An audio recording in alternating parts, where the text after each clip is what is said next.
Students, my name is विश्व प्रताप और आज हम लोग अब दूसरे पार्ट पे आते हैं। अलजेब्रा के दूसरे पार्ट पे, जो कि मैंने polynomial LCM and HCF of polynomial शुरू किया है, उसका ये दूसरा पार्ट है। आप पहला पार्ट देख सकते हैं। पहले पार्ट में मैंने बताया आपको कि कांस्टेंट क्या होता है, वेरिएबल क्या होता है।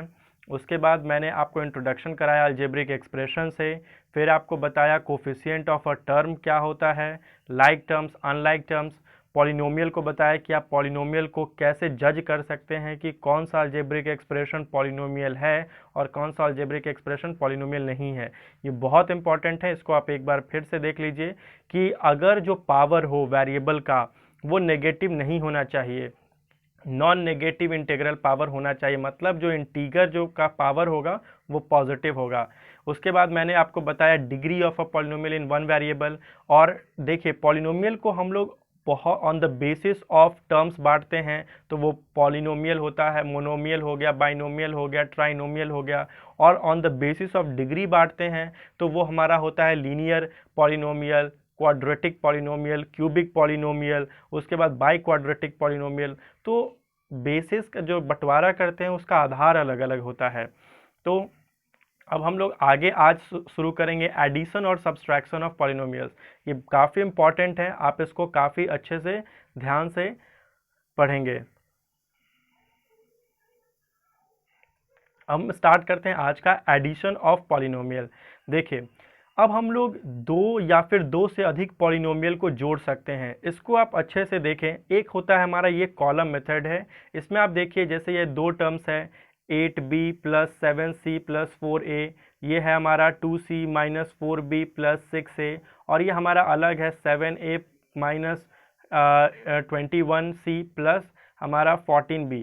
इसको अगर हम लोग को जोड़ना है तो पहले हम लोग एक दूसरे के सामने लिख देंगे। आप एक चीज़ गौर कीजिए यहाँ पे, जैसे 8b है तो इसके सामने जैसे पहला टर्म हमने लिख दिया 8b minus 7c plus 4a।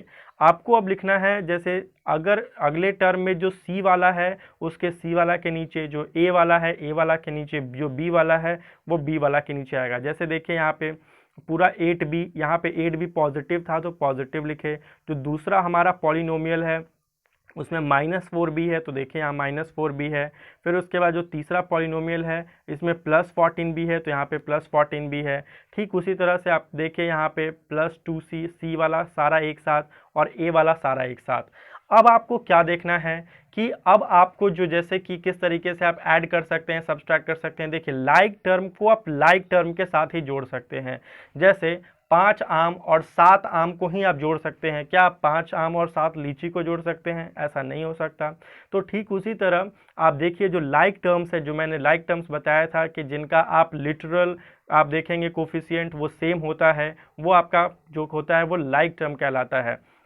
तो देखिए 4a plus 6a plus 7a, आप इन सब क्योंकि सब का साइन सेम है तो आप सबको जोड़ देंगे तो ये हमारा हो गया 17 हो गया। ठीक उसी तरह आप देखिए यहाँ पे c में देखिए एक प्लस है और दो माइनस है, तो आप ऐसा समझ लीजिए जो माइनस वाला है वो कर्ज में है और जो प्लस वाला है वो पॉजिटिव है। तो जो -7 है और -21 है तो वो दोनों कर्ज में हुए तो -28 हो गए। और आप उसमें +2 है, मतलब आप दो चुकता कर दिए तो आपका -26 फिर भी आपका नेगेटिव रहा। आप इंटीगर्स में ये सब पढ़ चुके होंगे तो ये आपके लिए काफ़ी आसान होगा। और फिर उसके बाद आप देखेंगे कि 8b -4b और 14b है तो आप 14 और 8 को पहले ऐड करेंगे, फिर -4 को घटाएंगे तो आपका 18b। और इस तरीके से आप पॉलिनोमियल को कैसे ऐड कर सकते हैं। ओके स्टूडेंट्स, अब हम बात करते हैं सब्सट्रैक्शन ऑफ पॉलिनोमियल्स, क्योंकि ये सब आप पहले पढ़ चुके हैं। ये 6, 7, 8 में आप इजीली पढ़ चुके हैं। 6 में काफ़ी ज़्यादा रिपीटिशन होता है इन सब का, तो आप आराम से इसको कर सकते हैं। ठीक उसी तरह सब्सट्रैक्शन में आपको में काफ़ी ध्यान रखने की ज़रूरत है, क्योंकि एडिशन आप देखेंगे तो आसान है इसमें, लेकिन सब्सट्रैक्शन में आपको साइन चेंज करना है। यहाँ पर आप देखिए कि किस तरीके से आप इसमें साइन चेंज करते हैं। जैसे एक टर्म है कि दो पॉलिनोमियल को आपको घटाना है, subtract 16c minus 4b plus 4a plus 20। इस टर्म को आप देखें कि इस टर्म में से हमको घटाना है। अब आप देखिए कि हम कैसे घटाएंगे। जब भी फ्रॉम है तो फ्रॉम के बाद वाला जो पॉलिनोमियल है उसको हम लोग ऊपर रखते हैं, तो हम लोग इसको ऊपर रख दिए। अब आप देखिए माइनस करेंगे और जो पहले वाला टर्म है इसको हम लोग लिख दिए। ठीक है, यहाँ तक तो कोई दिक्कत नहीं होगी। अब एक चीज़ आपको समझने की ज़रूरत है, हम माइनस करेंगे तो जो भी इसके अंदर का जो पार्ट होगा, जैसे कि माइनस, आप देखिए जो -16c हो जाएगा, ओके, माइनस आप -4b था तो अब ये क्या हो जाएगा, +4b हो जाएगा, और यहाँ पे +5a था तो ये -5a हो जाएगा। तो ये साइन बदल जाएगा, क्योंकि अगर ब्रैकेट के बाहर अगर माइनस साइन आ जाता है तो वो सारे टर्म का साइन बदल देता है। अब आप उसको देखिए कैसे कर सकते हैं। तो देखिए अब ये हमारा जो है ये -5a हो गया है और ऊपर हमारा -6a है, तब आप आराम से कर सकते हैं क्या, -11 है। अब आपको बात समझ में आ रही होगी। यहाँ आप देखिए +4b हो गया और ऊपर +6b है, तो हमारा 6 और +4 आपका 10 हो गया। तो आप ऐसे मत समझिएगा कि ये 6 - 4 हमको करना है, क्योंकि आगे जो साइन है ब्रैकेट में वो माइनस साइन है, तो आप उसको ध्यान देंगे और अंदर पहले पूरे साइन को चेंज कर लेंगे, फिर आप उसको जस्ट ऐड कर लेंगे, वो आपको आसानी से मदद करेगा। ठीक है, अब देखिए 21c है, अब यहाँ पे -16c हो गया है, तो ये आपका 21 - 16 ये 5 हो जाएगा। ये आपको समझ में आ गया होगा। अब हम तेज़ी से आगे बढ़ते हैं, मल्टीप्लिकेशन ऑफ टू पॉलिनोमियल्स। तो आपने देखा, मैंने बताया एडिशन ऑफ पॉलिनोमियल्स, टू या मोर देन टू पॉलिनोमियल को आप ऐसे ऐड कर सकते हैं, या फिर आप सब्सट्रैक्शन ऑफ पॉलिनोमियल आप कैसे कर सकते हैं। आप देखिए ब्रैकेट में जब भी दिया रह सकता है कि दो पॉलिनोमियल को पहले आप ऐड करें फिर उसके बाद सब्सट्रैक्ट करें, तो एडिशन आप उसी तरीके से करेंगे, लाइक टर्म्स के सामने लाइक टर्म्स को लिखेंगे और उसके बाद पहले ऐड करेंगे फिर सब्सट्रैक्ट करेंगे। अब हम बात करते हैं मल्टीप्लिकेशन ऑफ टू पॉलिनोमियल।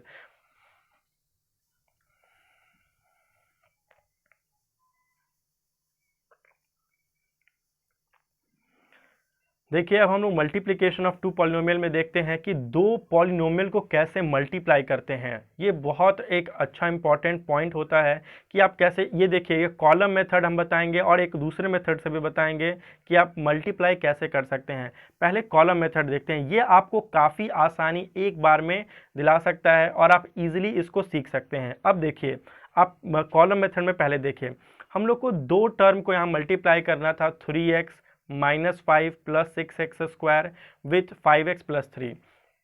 सबसे पहले आप पॉलिनोमियल को डिसेंडिंग ऑर्डर में या फिर असेंडिंग ऑर्डर में अरेंज कर ले, सजा दें। तो यहाँ पे आप देखिए डिसेंडिंग ऑर्डर का मतलब है कि पावर के मुताबिक। अब देखिए 6x स्क्वायर + 3x - 5, मैंने पहले इसको डिसेंडिंग ऑर्डर में सजा दिया है। 5x + 3 पहले से ही अरेंज्ड है तो मैं इसको अरेंज कर दिया। अब इसको कैसे मल्टीप्लाई करेंगे, तो देखिए सबसे पहले इस 5x से आपको पूरे टर्म को मल्टीप्लाई करना है। 5x से हम पूरे टर्म को मल्टीप्लाई करेंगे तो देखिए किस तरीके से हम मल्टीप्लाई करते हैं और आपको पता करना है। पहले हम आपको यहाँ लिख देते हैं, आप इजीली कंफ्यूज नहीं होंगे कि 5x से हमको मल्टीप्लाई करना है किस में, 6x स्क्वायर में प्लस 3x में प्लस -5 में, इसमें हमको मल्टीप्लाई करना है। तो आप देखिए आप 5x से जब 6 स्क्वायर को मल्टीप्लाई करेंगे तो क्या आपको मिलेगा, 30x क्यूब। 5x से आप 3x को मल्टीप्लाई करेंगे तो क्या मिलेगा, 15x स्क्वायर। और 5x से आप -5 में मल्टीप्लाई करेंगे तो क्या मिलेगा, -25x। यहाँ तक आपको समझ में आ गया होगा। एक स्टेप मैंने ये स्टेप को मैंने मल्टीप्लाई किया है इस स्टेप से। अब हम बात करते हैं जो हमारा दूसरा स्टेप है कि अब हम क्या करेंगे कि इसके बाद अब हम लोग दूसरा जो है 3 से मल्टीप्लाई करेंगे ऊपर। अब हम 3 से यहाँ मल्टीप्लाई करेंगे फिर 6x स्क्वायर प्लस 3x -5 में। अब देखिए आप एक स्टेप हम आगे से इसमें छोड़ देंगे। देखिए आप बिल्कुल वहाँ पे उल्टा होगा। आप देखते होंगे कि जैसे आप मल्टीप्लाई करते थे बाकी सब में, जैसे नंबर्स का मल्टीप्लिकेशन होता था तो आप पीछे से एक डिजिट छोड़ते थे। यहाँ पे आपको आप देखेंगे कि आपको इधर से मतलब कि लेफ़्ट साइड से ही छोड़ना है। पहले आप राइट साइड से छोड़ते थे और आप इधर से आप देखेंगे कि इसमें राइट साइड से छोड़ना है। आप देखिए 3 से मल्टीप्लाई करेंगे तो 3 से 6x स्क्वायर, ये हो गया 18x स्क्वायर, आप देख रहे हैं यहाँ पे। फिर उसके बाद 3 से मल्टीप्लाई करेंगे इस 3x में तो हमारा आएगा ये +9x, और 3 से -5 में मल्टीप्लाई करेंगे तो ये हमारा आएगा -15। अब आपको इनको ऐड कर देना है। एडिशन में आपने देखा है कि आप किस तरीके से ऐड करेंगे, लाइक टर्म्स के सामने लाइक टर्म्स को लिखेंगे। आप ऐसा भी देखिए यहाँ पे इसलिए किए हैं क्योंकि हमको लाइक टर्म्स के सामने लाइक टर्म्स को ही लिखना है। तो 30x³ है, फिर उसके बाद हमको 30x³ मिला ही नहीं, इसलिए हम इसके सामने कुछ नहीं लिखें।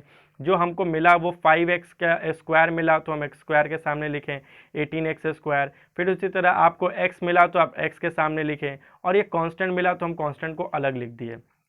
अब उसके बाद हमको अब क्या करना है, ऐड कर देना है। तो ये कांस्टेंट के किसी के साथ ऐड नहीं हो क्योंकि अकेला कांस्टेंट है, तो -15 हो गया। इनको आप जोड़ सकते हैं, देखिए -25 + 9 है। आप इसको एडिशन कीजिए, आपको पता चलेगा कि पहले अगर दो अपोजिट साइन हो तो हमेशा सब्सट्रैक्शन होगा, लेकिन साइन जो होगा वो बड़ा इंटीगर का पड़ेगा। तो -25 और 9 को आप जब सॉल्व करेंगे तो आपको -16 मिलेगा। ठीक उसी तरह से +15 और +18 को करेंगे तो 33 हो गया, और 30x³ आपका उसी तरह आ जाएगा। तो इस तरीके से आप मल्टीप्लाई कर पाएंगे। अब यहाँ से हमारा जो शुरू होता है मल्टीप्लिकेशन, ये एक ही एग्जाम्पल के तहत मैंने आपको बताया कि आप इस तरीके से कर सकते हैं। अब इसके बाद जो हमारा शुरू होता है ये आइडेंटिटी शुरू होता है। देखिए आइडेंटिटी का मतलब क्या होता है, पहले आप एक चीज़ देख लें कि जैसे हम इसको एक आपको आइडेंटिटी नंबर 1 ये क्या है कि algebraic identity x + a into x + b = x² + a + b x + ab। ये कैसे आया सो देखिए, यहाँ पे तो है कि वैल्यू आपको दे करके बोला कि आप बस पुट कीजिए और आप देखिए इतना आएगा, लेकिन आप देखिए किस तरीके से आप ऐसा करेंगे और इसको आपको उतना ही मिलेगा। मैं आपको करके दिखाता हूँ। ये हमारा जो है वो आइडेंटिटी है, इसको हमको याद करना है, लेकिन ये कैसे आया सो आप देखिए। पहले x + a को हमको मल्टीप्लाई करना है x + b से, तो हम एक टर्म को कांस्टेंट रखते हैं, जैसे x को कांस्टेंट रखते हैं, जैसे एक टर्म हमारा ये कांस्टेंट हो जाता है और हम एक टर्म से मल्टीप्लाई करते हैं। तो x से मल्टीप्लाई करते हैं पहले x + b में, प्लस a से मल्टीप्लाई करते हैं x + b में। अब आप देखिए आपको क्या मिलेगा, x² मिलेगा, प्लस यहाँ पे xb मिलेगा, प्लस यहाँ पे ax मिलेगा, और प्लस यहाँ से AB मिलेगा। अब आप ज़रा गौर कीजिए, x², इन दोनों में x कांस्टेंट है, देखिए x यहाँ भी है और x यहाँ भी है, तो हम इन दोनों में से कॉमन निकाल लेते हैं। तो x² + x कॉमन निकालेंगे हम, तो क्या मिलेगा, b + a, ये b + a और प्लस AB। इसी को यहाँ पे ब्रैकेट में a + b, आप b + a, एक ही बात हुई। तो इसी तरह आप लिख सकते हैं x² + a + b into x + ab। तो आपको ये ध्यान में रखना है कि कैसे ये आपका ये हुआ। अब देखिए यहाँ पे अगर आप इसको रखते हैं, जैसे एक एक्सपैंड किया हुआ है, देखिए अगर इस तरह का 2 मल्टीप्लाई आता है तो वो इसी आइडेंटिटी पे आगे बढ़ेगा, और आप कोई भी वैल्यू रख सकते हैं। जैसे देखिए x + 3 + x + 4, a और b के जगह पे क्या है, यहाँ पे 3 है और b के जगह पे 4 है। तो आइडेंटिटी का मतलब ये हुआ कि जो भी आप वैल्यू रखेंगे वो LHS और RHS दोनों को सेटिस्फाई करेगा। अब देखिए इधर कि x + 3 + x + 4, तो डायरेक्ट आप इस फॉर्मूला पे पुट कर सकते हैं x²। तो देखिए यहाँ पे x² हमने लिख दिया, फिर उसके बाद यहाँ पे था 3 + 4, तो a के जगह पे मैंने 3 रखा। यहाँ पे आपको मैं दिखाता हूँ कि यहाँ पे जो a था यहाँ पे 3 हो गया और b के जगह पे 4 हो गया, और यहाँ पे ab है तो a के जगह पे 3 हो गया और b के जगह पे 4 इंटू के फॉर्म में।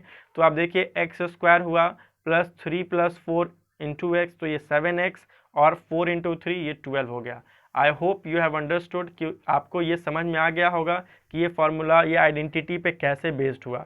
ठीक उसी तरह अब आप देखिए x - 3 इंटू x + 4। अब आप देखिए यहाँ पे a के जगह पे आप लिख सकते हैं ना कि ये -3 है, क्योंकि देखिए आप ये मत समझिए कि जैसे a यहाँ पे x - a तो नहीं था, फिर आप कैसे कह रहे हैं कि x - यहाँ पे x वहाँ x + a है, यहाँ पे x - 3 है, फिर ये कैसे हुआ। तो देखिए हम इसको लिख सकते हैं ना, a को अगर हम लोग लिखें कि प्लस और फिर यहाँ पे हम ब्रैकेट -3 तो लिखें, ये तो बिल्कुल सही है क्योंकि प्लस इंटू माइनस माइनस ही होता है। तो ठीक उसी तरह a के जगह पे हमारा -3 है और b के जगह पे हमारा 4 है। I hope you have understood. अब देखिए कि क्या होगा। अब हम ठीक उसी तरह ए और बी के जगह पे अगर हम लोग वैल्यू पुट करते हैं, क्योंकि ये ऊपर के आइडेंटिटी से मैच करता है। आपको ये आइडेंटिटी याद हो जाने चाहिए, क्योंकि जब भी आप आगे बढ़ें और आइडेंटिटी जो भी मिलता है तो इसको आप याद करते हुए चले कि आप किस तरीके से इस आइडेंटिटी के बेस्ड अगर आपको मिले एक्सपेंशन के लिए तो आपको रूप पहचान आना चाहिए। यहाँ से बहुत इंपॉर्टेंट शुरू होता है, क्योंकि आपको जो क्वेश्चन मिलते हैं वो आइडेंटिटी बेस्ड मिलते हैं, और अगर आपसे वहाँ नहीं बनता तो आप कहते हैं मुझे समझ में नहीं आया या टीचर ने नहीं समझाया। तो सबसे पहले आप सारे आइडेंटिटी को ध्यान में रखिए, उनके स्पेशल केसेस को देखिए। जैसे मैंने बताया x प्लस ए इंटू एक्स प्लस बी था, अब यहाँ पे x माइनस ए भी हो सकता था, x माइनस बी भी हो सकता था, फिर भी यही फॉर्मूला ये आता। अब आप देखिए किस तरीके से हम करेंगे। तो यहाँ पे देखिए x minus three into x plus four था, एक्स स्क्वायर होगा ही, प्लस ब्रैकेट में आप देखिए ए की जगह माइनस थ्री था तो मैंने माइनस थ्री रखा, यहाँ फोर के जगह यहाँ प्लस फोर है तो ये प्लस फोर ही होगा एक्स, और इंटू में क्या होगा ए इंटू बी, तो minus three into plus four, तो ये माइनस ट्वेल्व हो गया। अब इसको आप सॉल्व करेंगे माइनस थ्री प्लस फोर को, तो आपको प्लस एक्स मिलेगा और एक्स स्क्वायर ये आपका हो गया। तो ये आपको समझ में आया होगा।